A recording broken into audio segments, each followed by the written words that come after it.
I finally told my best friend the truth, and the universe decided that was the perfect time to get hit by a car. I was staring out my window at the moving truck parked outside my best friend B's building when my phone buzzed with a text from her. "I'm leaving today. You could still stop me. Tell me to stay." My chest tightened. How could I? She knew I'd been in love with her for years, but when she started dating my friend Nick, I backed up, gave them space, tried to move on, and I almost did until last night when she showed up to my apartment crying, telling me that being with Nick made her realize she wasn't in love with him at all, that she actually loved me and thought about me the whole time. But when B asked if I wanted to give us a chance, I felt betrayed, like I was a backup plan. So I told her I didn't feel that way about her anymore and she needed to move on. I watched the hope in her eyes die right there in my doorway. Now she was leaving. For good, a fresh start away from me. I watched her carry boxes down the stairs when our eyes met. She stared at me for a while, waiting for me to stop her, to tell her to stay, just like she asked for in the texts. When I stayed silent, she just nodded, got in her car, and started driving away. But the second her taillights disappeared around the corner, the panic hit me. I ran back upstairs and grabbed my phone. My hands shook so bad I could barely unlock it. I called Nick. "I know you don't want to hear from me, but B's leaving. And I wanted to feel okay with this, but I'm not." Nick answered immediately. "So go after her." "I can't. You and her were..." "Dude, she was never in love with me," Nick interrupted. "The entire time we were together, she'd light up whenever you texted.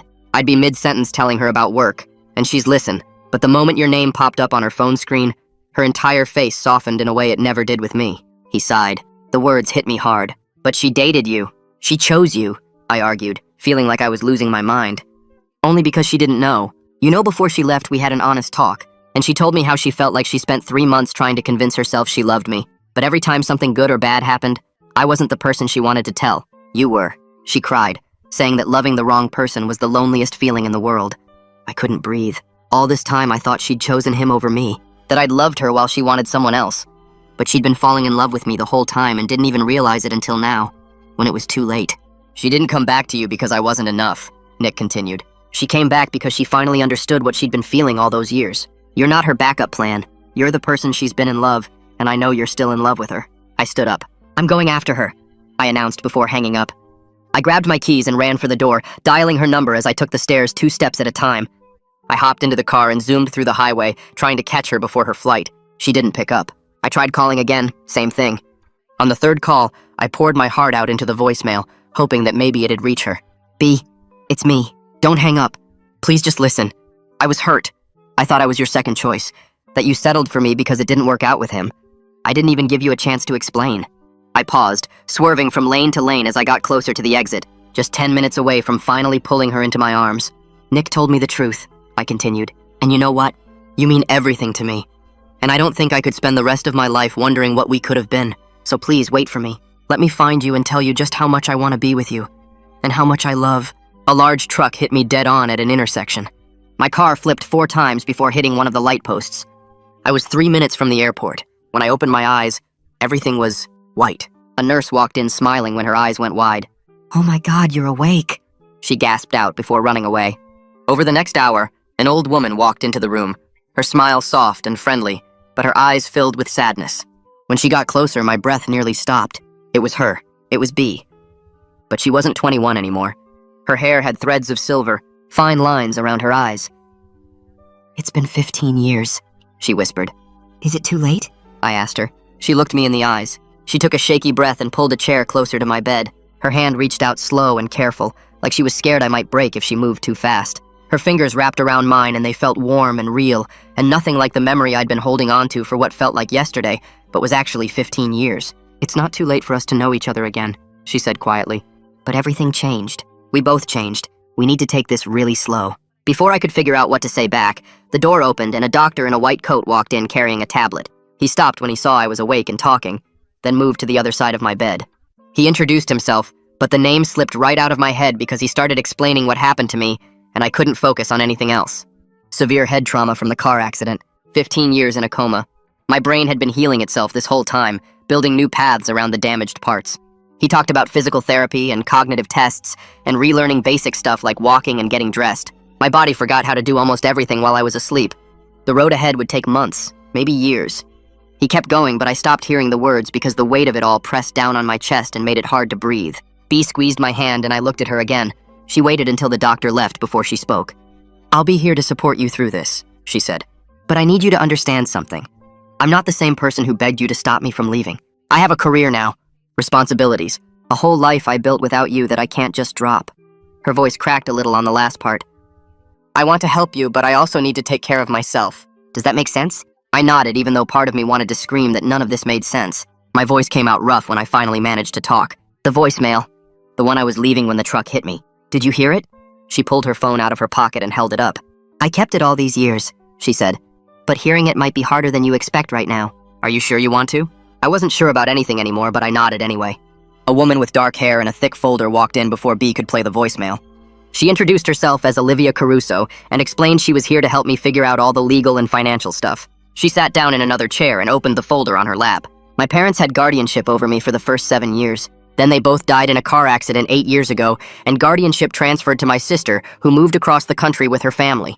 Olivia said she'd help me apply for disability benefits and deal with insurance claims, and eventually get back my legal right to make my own decisions once I was stable enough. The words felt like they were coming from far away. My parents were dead.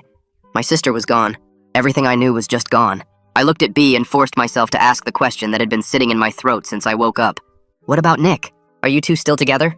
She shook her head and something in her face softened. We broke up within a year, she said. I couldn't stop comparing him to what I felt for you. Every time we went somewhere or did something, I'd think about how you would have reacted or what joke you would have made. It wasn't fair to him. We talked about it and decided we were better as friends. He's doing really well now, has his own life. He'll probably want to visit you once you're up for it. The relief that hit me felt wrong and selfish, but I couldn't help it.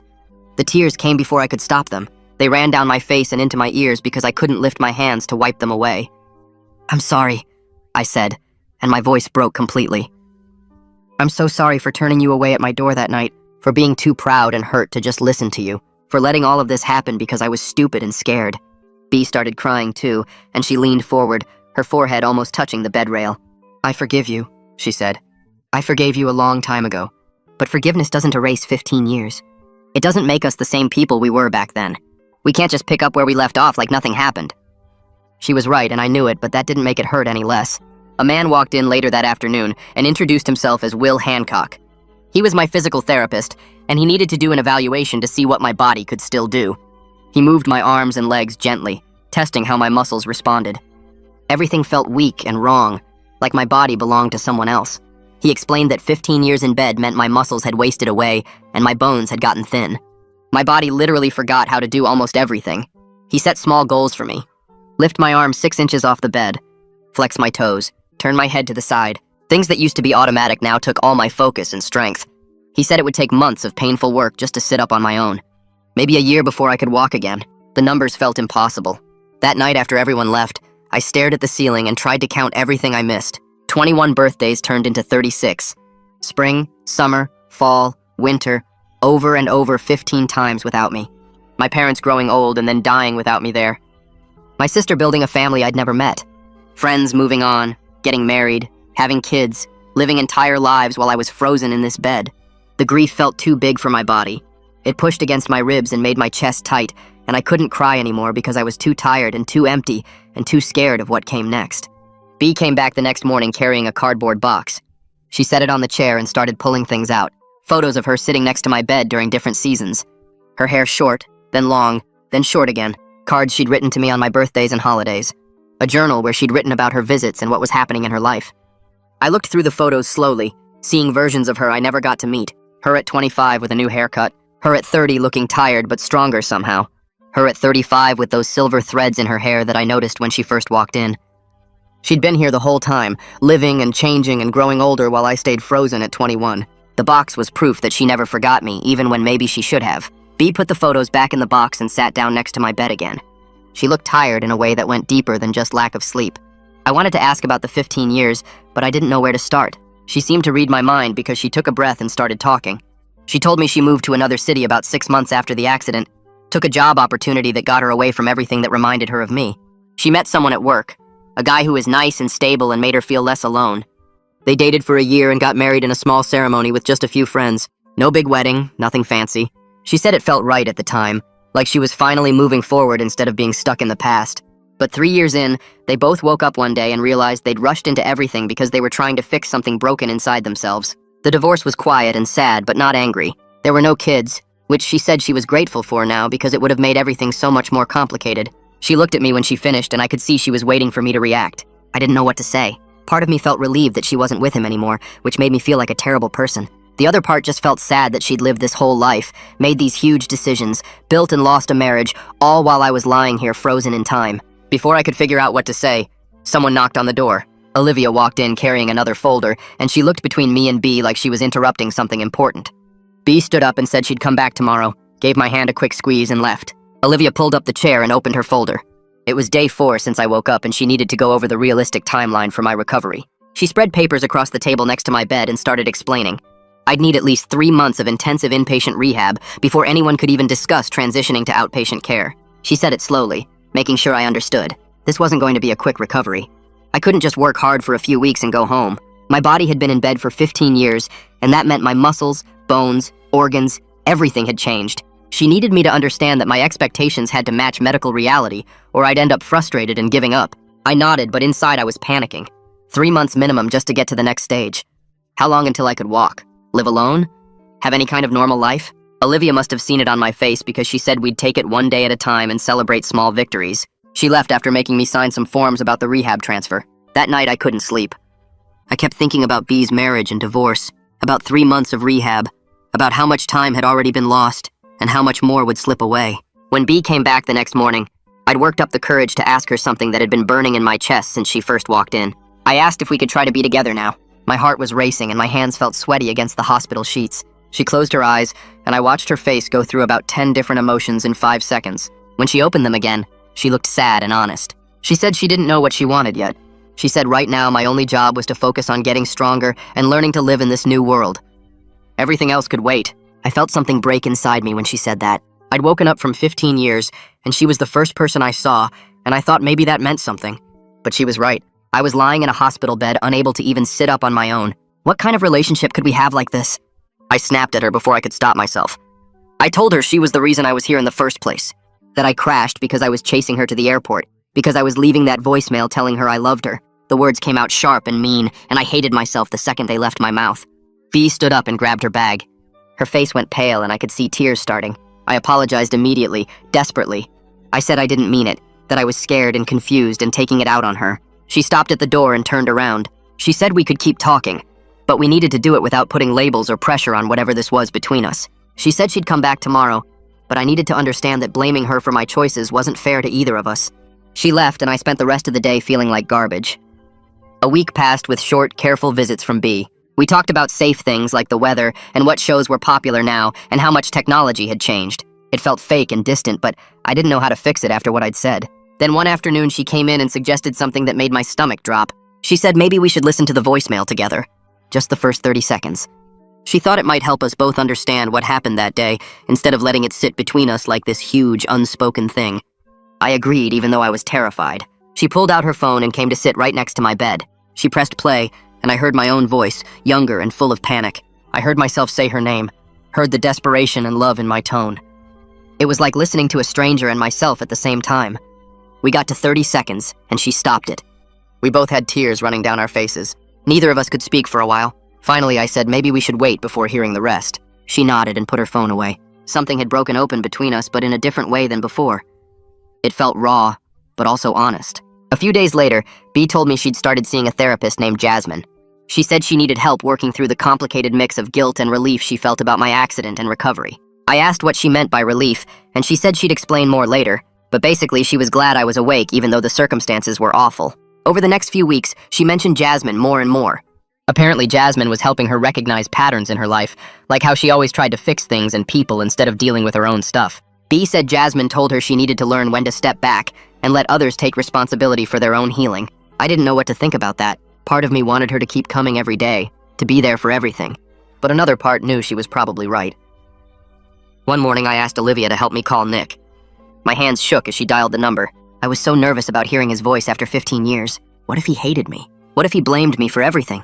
He answered on the second ring and his voice was warm and familiar. He said he was glad I was awake, that he'd visit soon, that B never stopped caring about me even when she tried to move on. We talked for maybe 10 minutes, and when we hung up I felt lighter than I had since waking up. Nick was okay. He had his own life now and he didn't sound angry or hurt. He just sounded like my friend. B came in that afternoon and told me she'd negotiated with her boss to work partially remote. She'd visit me 3 times a week, but not more than that. She said she was determined not to let my recovery consume her entire life the way she knew she would have done when she was younger. I wanted to argue, but I understood. She had a job, friends, a whole life that existed before I woke up. She couldn't just drop everything. 3 weeks into rehab, Will showed up with a walker. He said it was time to try standing. I was excited and terrified at the same time. He positioned the walker and helped me shift my weight. My legs shook so hard I thought they'd collapse under me. Everything burned and felt weak and wrong. But I held myself upright for almost a full minute before Will helped me back down. Everyone in the rehab room clapped. The accomplishment felt both massive and heartbreakingly small compared to what I used to be able to do. I used to run, play basketball, take stairs 2 at a time.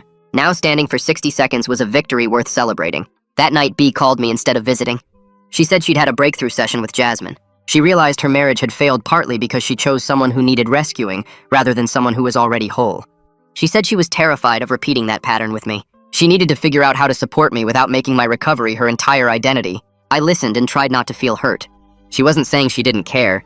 She was saying she cared, so much that she needed to do this the right way. We talked for an hour about boundaries and expectations and what healthy support actually looked like. It wasn't the romantic conversation I'd imagined having with her, but maybe it was more important.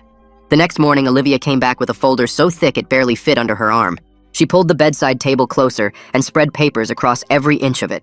Forms for disability benefits, medical bills with numbers that made my stomach hurt, a life insurance policy my parents had set up years ago that would help but wouldn't cover everything. She walked me through each document slowly, pointing at lines and explaining what they meant. The medical debt had been building up for 15 years. The insurance covered most of it, but there were gaps and co-pays and things nobody expected. My parents had paid what they could before they died. After that, my sister took over, but she had her own family and her own bills. Olivia said we'd figure out a payment plan once we knew what I could actually do long term. Maybe I could work someday. Maybe I'd need ongoing care. Too early to know for sure. She promised to help me build a realistic financial plan, but right now it was just about understanding where things stood. I signed forms until my hand cramped. Each signature felt like accepting a future I hadn't chosen. A few days later, B showed up carrying a small box. She set it on my lap and opened the top. My old phone sat inside, plugged into a charger that looked ancient compared to the sleek one she pulled from her pocket. She'd found it in the storage unit where my sister kept my stuff. Underneath the phone were printouts, pages and pages of them. Group chat conversations from over the years. Our friend group talking about me like I was already gone. I read through messages about Jake's wedding and Annalyn's new baby and Chris moving to Seattle.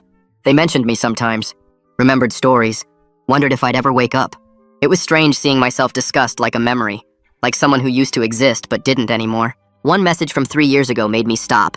Annalyn had written about visiting me on my birthday, and how weird it felt talking to someone who couldn't respond. Jake replied, saying he couldn't do hospital visits anymore because it hurt too much. They all agreed they'd never forget me, but they had to keep living. I understood that. I did. But reading it still felt like watching my own funeral. That night, B and I made a decision. We'd listen to the whole voicemail together. No more stopping after 30 seconds. She pulled out her phone and we sat close on my hospital bed. She hit play. My younger voice poured out through the tiny speaker, desperate and scared and so completely in love it hurt to hear. I listened to myself explain about being hurt and feeling like a backup plan, about Nick telling me the truth, about not wanting to spend my life wondering what we could have been. My voice cracked when I said I loved her. Then came the sound I'd been dreading. The impact. Metal crushing, glass breaking, a scream that might have been mine. Then nothing. The voicemail cut off. We sat in heavy silence for a long time. B's hand found mine and squeezed. I finally broke the quiet. I told her I understood why I felt that way back then. The fear and the hurt and the desperate need to fix everything before it was too late. But I couldn't let that moment define everything now. We weren't those people anymore. That crash didn't get to decide our future. B shifted on the bed and looked at me directly. She said she needed to tell me something about her marriage. It ended because she kept avoiding the hard conversations. Whenever something felt broken between them, she'd find a project to focus on instead. Remodel the kitchen, plan an elaborate vacation, volunteer for extra work assignments, anything to keep from sitting down and facing what was actually wrong. Her ex eventually called her on it, said he felt like he was living with a roommate who managed problems instead of a partner who shared them. She tried to change, but the patterns were too deep. They separated after 5 years and divorced a year later. She looked at me when she finished and said this wasn't about me or our history. It was about patterns she needed to change in herself, about learning to stay present even when things got uncomfortable instead of always trying to fix everything. Week 5 arrived and so did Nick. A nurse helped me sit up straighter before he came in. When he walked through the door, I barely recognized him. Older, obviously. Beard, different glasses, but the same warm smile. We hugged carefully around my IV lines. Both of us cried a little. He pulled a chair close and sat down. He admitted something I'd wondered about for weeks. He said he always knew B looked at me differently. Even when they were together, he could see it. Her face would change when my name came up in conversation. When someone told a story about me, her whole expression softened in a way it never did with him. He said he tried not to mind because she was kind and present and really trying to love him.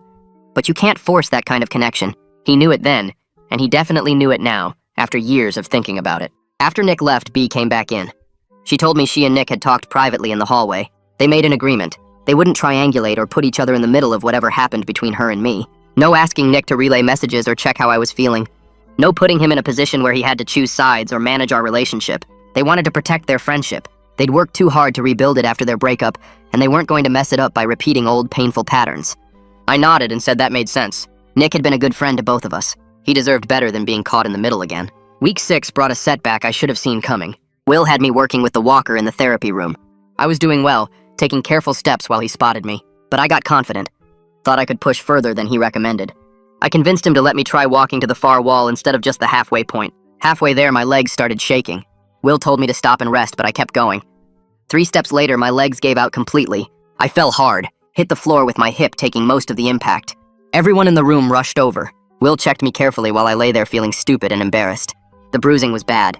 Bad enough that we had to stop physical therapy for a week while it healed. A whole week of progress lost because I couldn't listen to someone who actually knew what they were doing. B told me later that week about a conversation she had with Jasmine. Her therapist asked her to explore a scary possibility.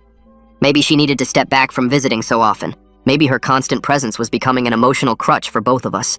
B said she fought against the idea at first, got defensive, said she was just being supportive. But Jasmine pushed back gently, asked if B was supporting my recovery or trying to be essential to it, asked if she was helping me build independence or making herself necessary. B admitted to me that the questions hit hard. She realized she'd been measuring her worth by how much I needed her. Jasmine told her my recovery couldn't be about earning her love or proving she was worth her sacrifice. It had to be about me learning to live again regardless of whether we ended up together. We had the hard conversation 2 days later. B sat in the chair beside my bed instead of on the bed with me. She said she wanted to be my friend first. Real friends. While I rebuilt basic life skills and independence. No pressure about romance or relationship timelines. Just 2 people learning to know each other again in this completely different context. I felt defensive immediately, wanted to argue that we were more than friends and always had been. But I stopped myself, forced myself to actually listen. She was right. I was still relearning how to shower without help, how to dress myself, how to make it through a full day without exhausting myself completely. I couldn't jump straight into a relationship when I was still figuring out how to be a functional adult. It hurt to hear, but I knew it was true. The next time B visited, she brought an envelope. Plain white, sealed. She handed it to me and said she'd written me a long letter. About who she was at 21 versus who she is now at 36. About the ways she'd grown and the ways she still struggled. She said I could read it whenever I was ready. No pressure, no timeline, just whenever it felt right. I held the envelope carefully and thanked her. After she left, I set it on the small table beside my bed. I wasn't ready yet. But knowing it was there, knowing she'd taken the time to write down everything she wanted me to understand, that meant something. It meant she was trying just as hard as I was to do this right, instead of just doing it fast. That night, I opened the envelope and pulled out 3 pages covered in B's handwriting. She wrote about dropping out of grad school at 23 because she couldn't focus on anything except wondering if I'd wake up. She described meeting her ex-husband at a hospital fundraiser 2 years later, how he seemed stable and kind and nothing like the chaos she felt inside. She admitted she married him partly because he never asked too much of her, never pushed past the walls she'd built. The pages detailed her promotion at work, the apartment she bought alone after the divorce, the therapy sessions where she learned she kept choosing people she could fix instead of people who challenged her to grow. She ended by saying she loved me, but didn't know if she loved the real me, or just the idea of finally getting the ending she'd imagined for 15 years. I read it twice and then set it down carefully. All this time I'd been focused on whether she still wanted me, whether we could make this work, whether I deserved another chance. But I hadn't thought about who I actually was beyond someone who loved B. The accident stole my chance to build a career, figure out what I cared about, become a whole person with interests and goals and a life that meant something. I lay in bed staring at the ceiling and realized I had no idea what kind of person I wanted to be now. B showed up 2 days later instead of the next day like usual. She explained she'd be coming twice a week now instead of 3 times, that we both needed space to exist separately instead of orbiting each other constantly. My chest tightened with loneliness, but I forced myself to nod and say I understood. After she left, I noticed something shift during my afternoon therapy session with Will. I actually tried harder, pushed through the pain in my legs without thinking about saving energy to be present and engaged when B visited. Will noticed too and increased the resistance on the leg press machine, making me work muscles I'd been babying for weeks. The burn felt good in a way I hadn't expected. Like I was building something for myself instead of just performing recovery for someone else to witness. The next week, I sat down for lunch in the rehab cafeteria next to another patient who'd been eating alone every day. He was maybe 50 with a slight droop to the left side of his face from a stroke 6 months ago. I asked if the seat was taken and he shook his head, so I settled in with my tray. We ate in silence for a few minutes before he pointed at my walker and said his was the same model. I pointed at his left hand doing therapy exercises with a stress ball and said I had one of those too. We started eating together every day after that, comparing how many steps we could manage or complaining about how exhausting it was to relearn things our bodies used to do automatically. Having someone else to talk to besides medical staff, and B made me feel less like a patient and more like a regular person who just happened to be going through something hard.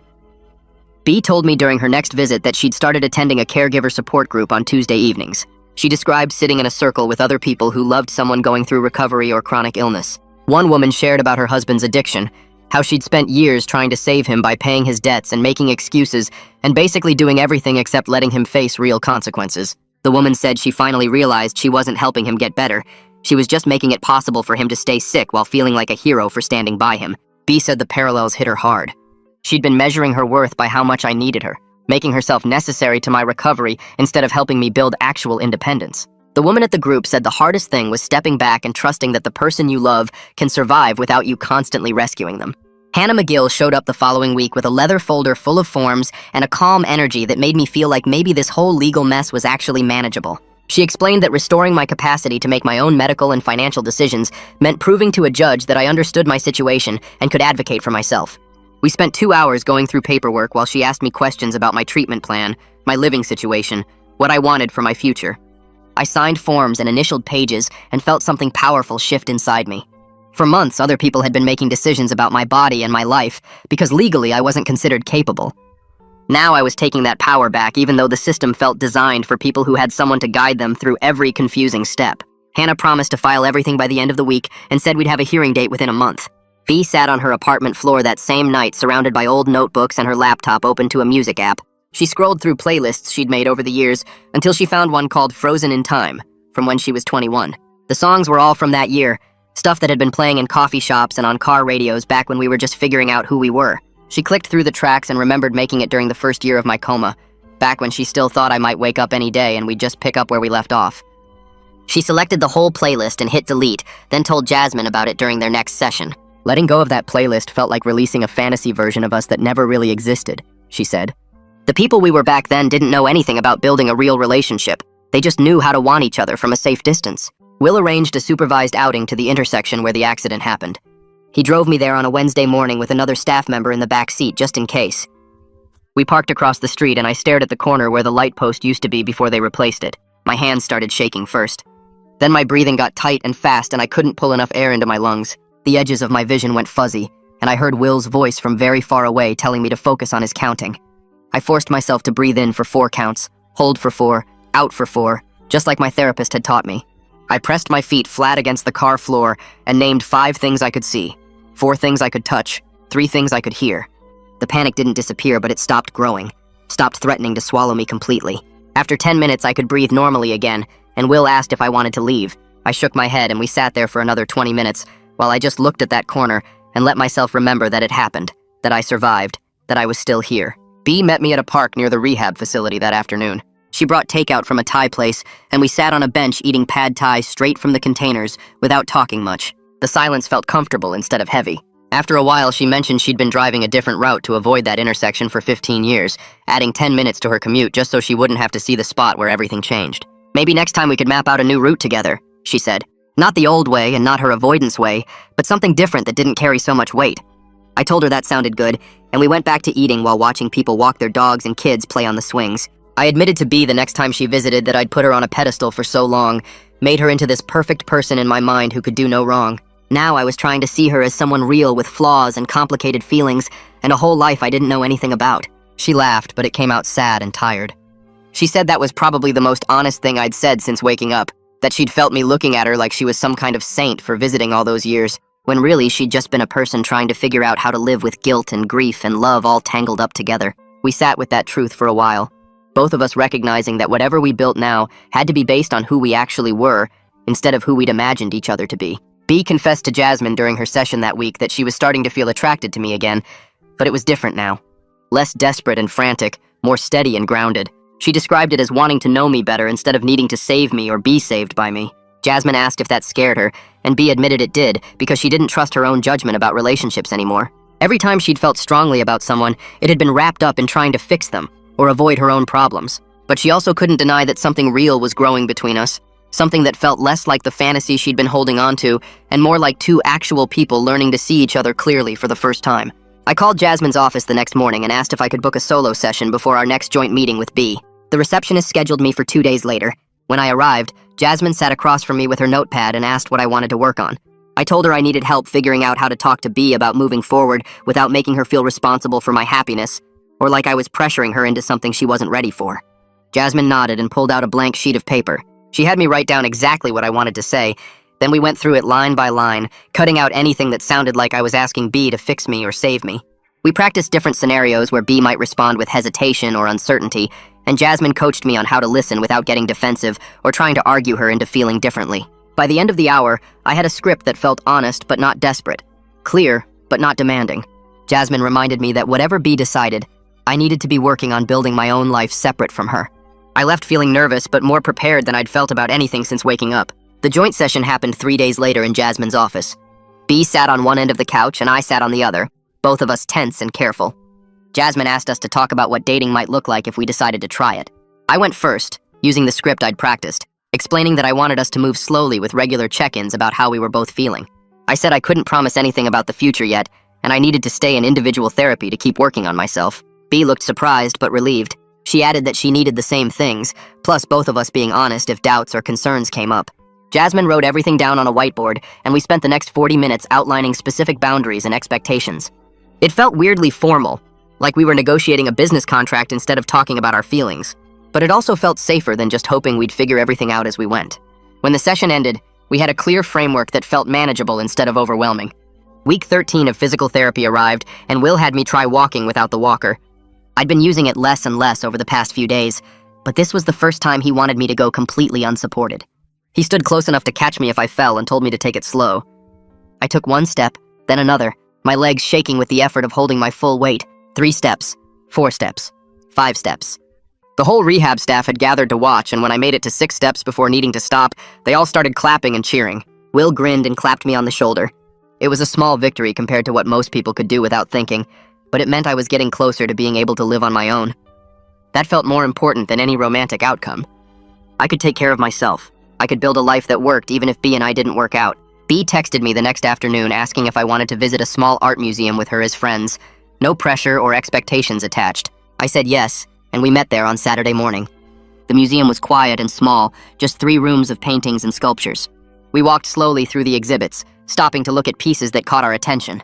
B pointed out details in a landscape painting I never would have noticed. I made her laugh by comparing an abstract sculpture to a weird pasta shape. We spent almost 2 hours there just talking about what we saw, sharing opinions, disagreeing about which pieces we liked best. It was the first time we'd just enjoyed each other's company without the weight of our history crushing everything. No discussions about the accident or the coma or what we meant to each other. Just 2 people looking at art and talking about normal things.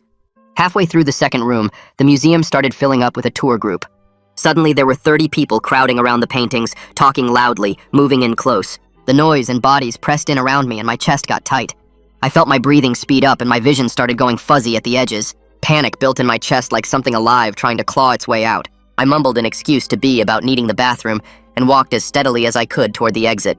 In the bathroom, I locked myself in a stall and forced myself to use the coping tools my therapist had taught me. Breathe in for 4 counts, hold for 4, out for 4.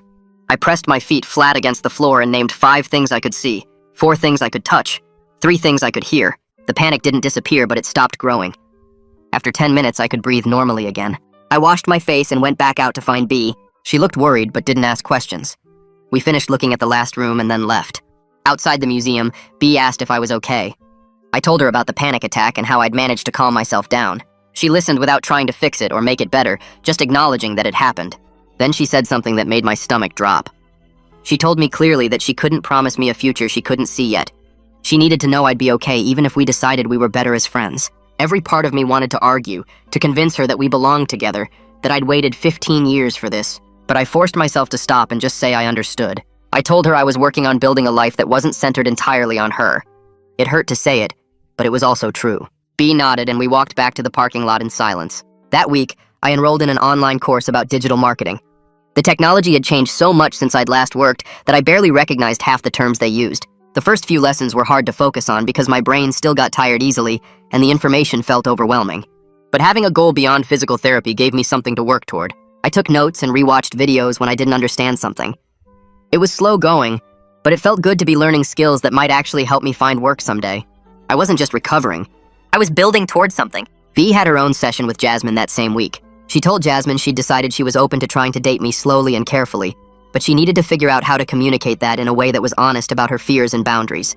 She didn't want to rush in like she had with her ex-husband, making promises she couldn't keep, but she also didn't want to push me away completely when something real was growing between us. Jasmine helped her practice different ways of saying it until B felt confident she could get the words out without either giving me false hope or shutting everything down. They role-played scenarios where I might react with too much enthusiasm or too much disappointment, and Jasmine coached her on staying grounded in what she actually knew she could offer. When B and I met for coffee the next day, I brought up the idea of a structured dating plan before she could say anything. I suggested weekly check-ins about how we were both feeling, no labels or expectations for 3 months, and both of us staying accountable to our individual growth work. B's whole face relaxed. She looked relieved that I was thinking practically instead of just romantically. She said that sounded good, and then added her own requirements. We both had to stay in therapy. We needed to pace physical intimacy carefully, and we had to be completely transparent about doubts or concerns as they came up. I agreed to everything.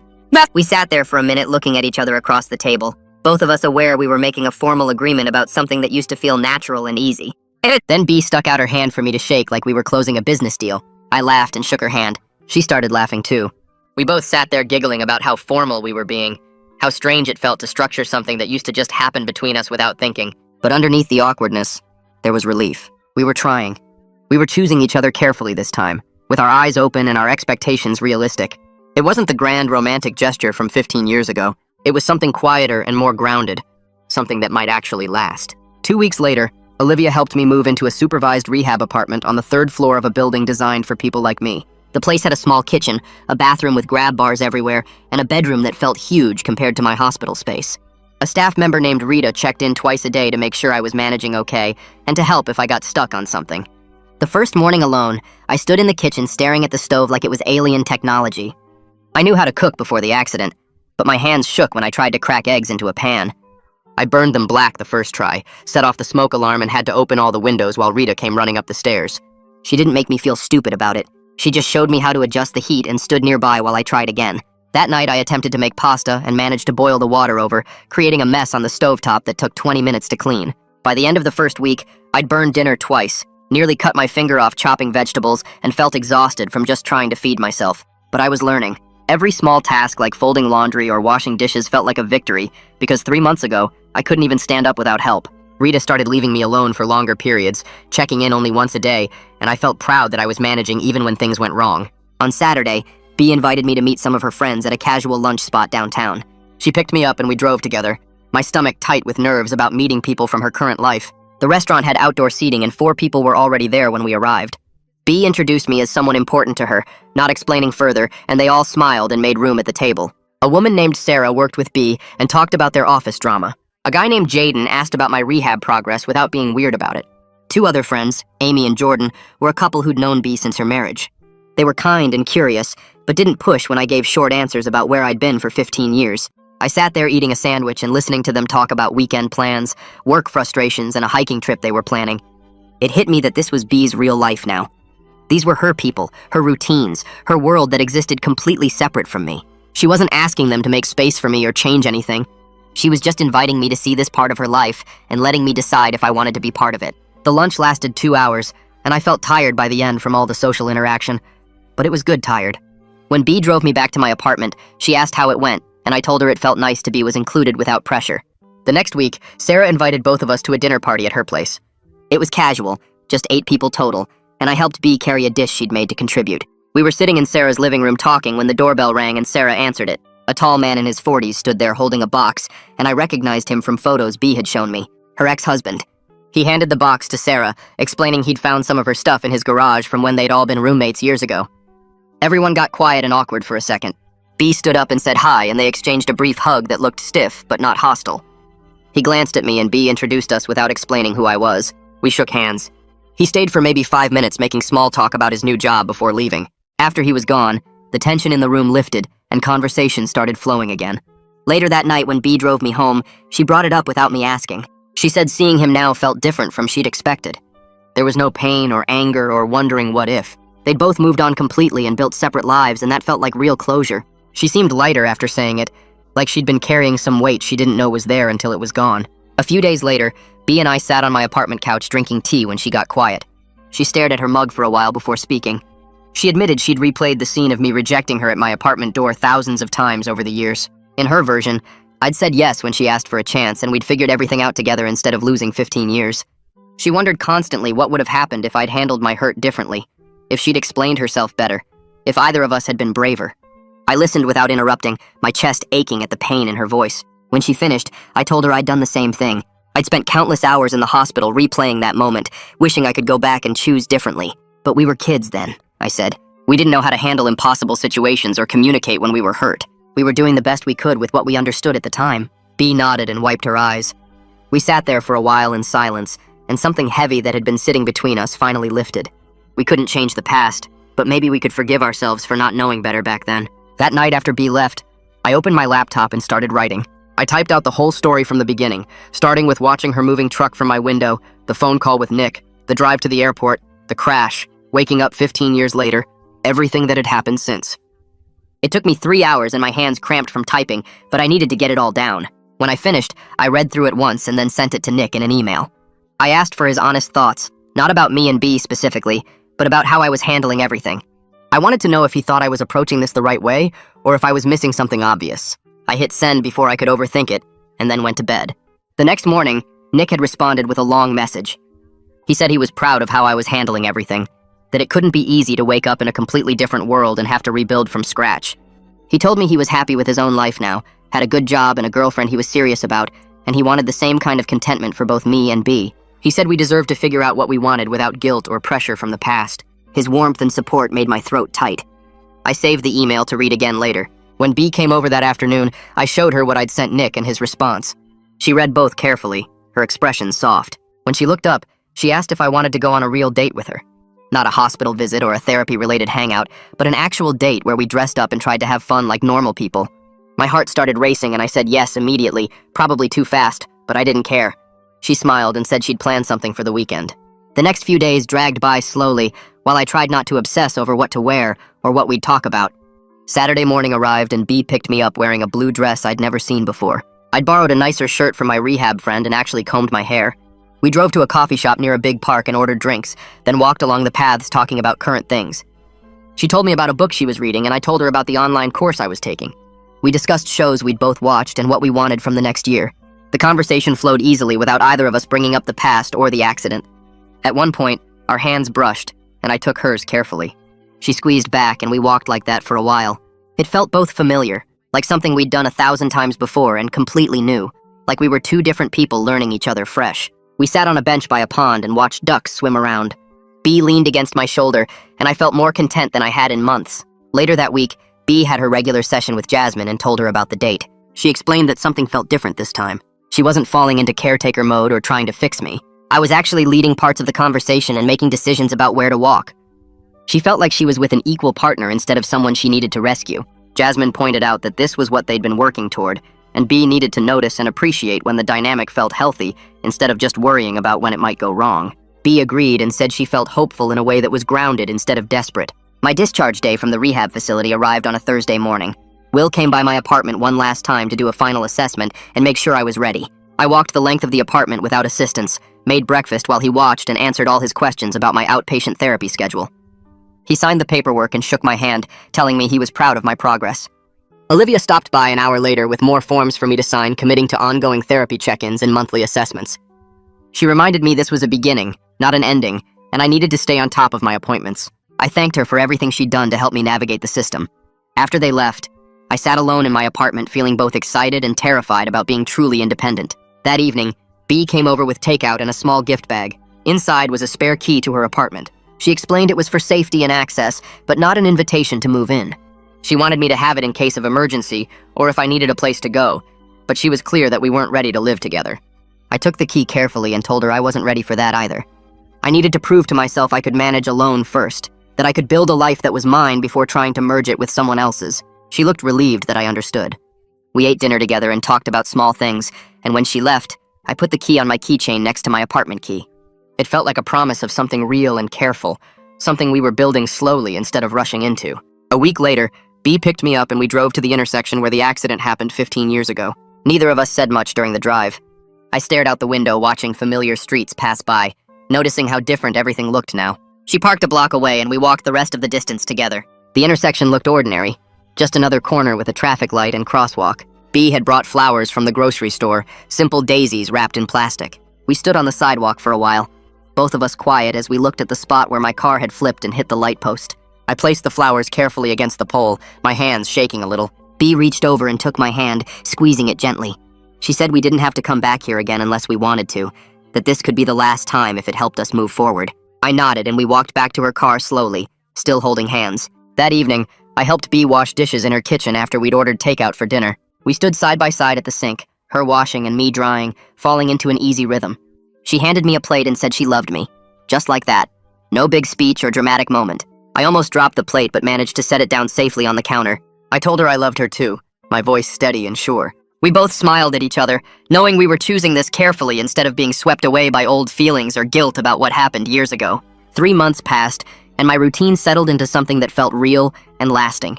I worked part-time from my apartment doing customer service for a small company, answering emails and taking calls a few hours each day.